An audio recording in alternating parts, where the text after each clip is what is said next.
like mine in that corner. So before I get the communications and technology policy folk up, I just want to see if there were any policy ideas that we want to make sure we track before we go to the next panel. The 1%, which, The 1%. yeah, 1% for the art, they use it in the Twin Cities, they use it on transportation projects, The 1% for arts from, in capital projects. And Oh. 1% of the budget approved for capital projects, including, Get set aside for art project, public art projects.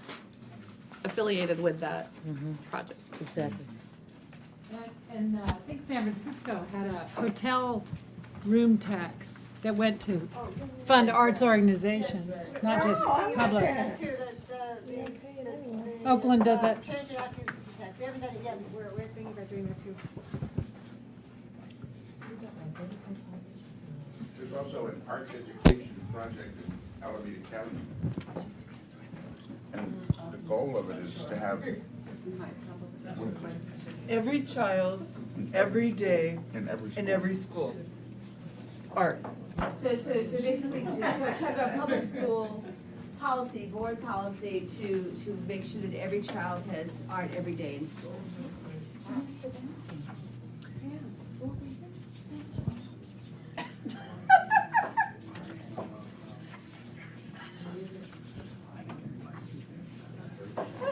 Yeah, I think an aspect of that too is that the art, it is, the name of the project is Art is Education.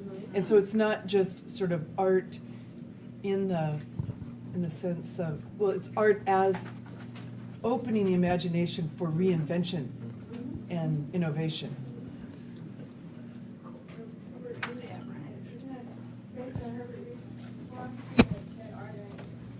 Education through art. I think we wrote a book called Education Through Art.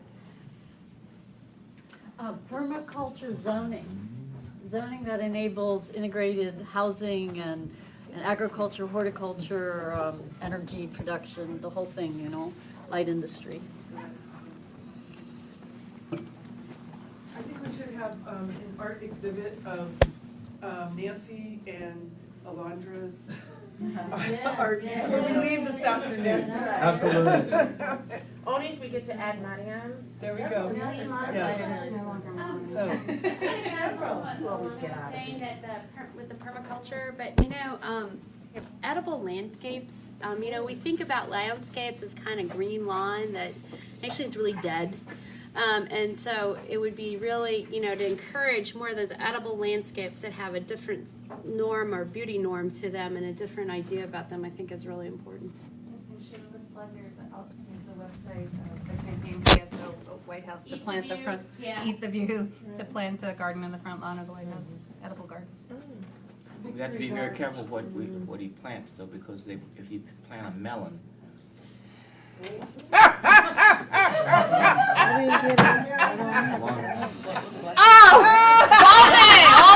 My jaw hurts. Because he usually whispers and then you can't laugh because somebody else is talking. So noted. Now, we could try again programs like the Concentrated Employment and Training Act that provided money for artists to work in all kinds of nonprofit arts organizations.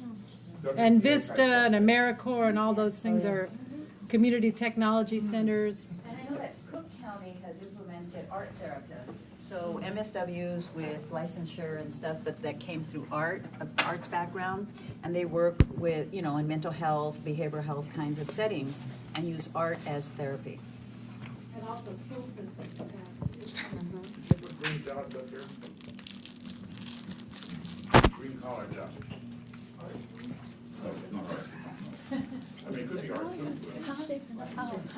Using affordable housing money for artists' housing.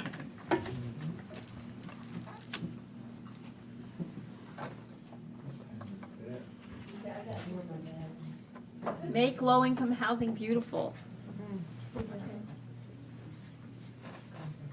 green low-income housing. Green, beautiful low-income Green housing. and beautiful. You said affordable housing, what Green, for artists? just and beautiful. Use affordable housing money For artist, specifically, for artist housing, where artists have slightly different needs in terms of space. And then there was one after this one, affordable housing fund for funds for artist housing. There was one after that one.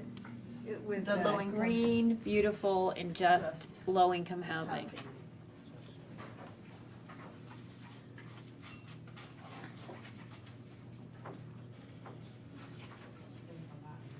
There's ways you can build that into how the dollars are awarded for development. That it's a requirement in the design of the proposals, so whether it's technology infrastructure, the green of the infrastructure, the aesthetic of design, you can make that a part of the rules.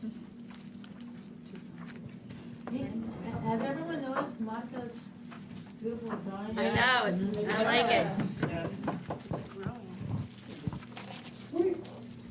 Thank you. And now we're gonna get Mimi and Alondra, right? All right.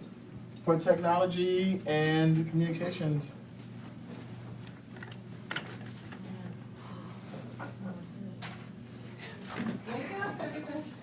Where are we? We've been energized. Woo-hoo! It's all about the fun, really. Yeah, it is. It is. This is all about the fly Actually, Right. the Parliament song was the perfect segue, because you know that album Indeed. is Funkin' Teleki and That's right. the Placebo Syndrome. Break it Talk down. about Dr. Afrofuturism. That's Nelson. Afrofuturism That's all the Afrofuturism. way. It was. Right there. It was. Yes. You gonna go first? Okay. So I thought, since you guys all know each other from over intersecting lives and organizations and such, I'd tell you a little bit about what I do. I come to the conversation as a scholar, and less as having a kind of activist trajectory. But I work on, among other things, on social movements, and so I'm so happy to be here learning from you, and I really just want to take a moment to honor the work that you guys do and to honor you. I mean, the reason I work on the Black Panther movement and the Black Power movement and the Black Panther Party is because I just am awestruck by the courage and the bravery of people who did this work, and so I just want to honor you and thank you for the work that you've been doing for so long. So, I work at, I teach in an African American Studies department, but I work at the intersection of African American Studies in a field called Science and Technology Studies. So I work on Black diasporic experience vis-a-vis medicine, science, and technology. And these things are disparate, they have different genealogies and the like, but for me, one of the things that unites them is the sort of experience of oppression vis-a-vis science and technology and the way that oppression and technologies have sort of operated in distinct ways on Black people's bodies, kind of historically. And we saw a little bit about that in the images that Carl showed this morning, right? If we think about the quite primitive, duly meant technologies of slavery, right, that we saw, sort of the masks on people's faces and the shackles that held them and these sorts of things. So, and I know, I take Marcia's point from this morning, about thinking about other groups, but I work on African diasporic culture, so I apologize and ask for your forbearance and being quite narrow in the way I think about this.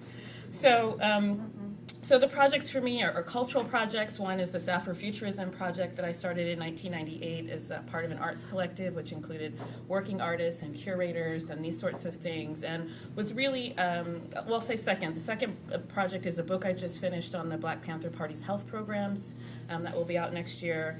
And then now I'm working on an ethnographic project about the consumption of African Americans and some Black British of genetic technologies, direct-to-consumer genetic technologies.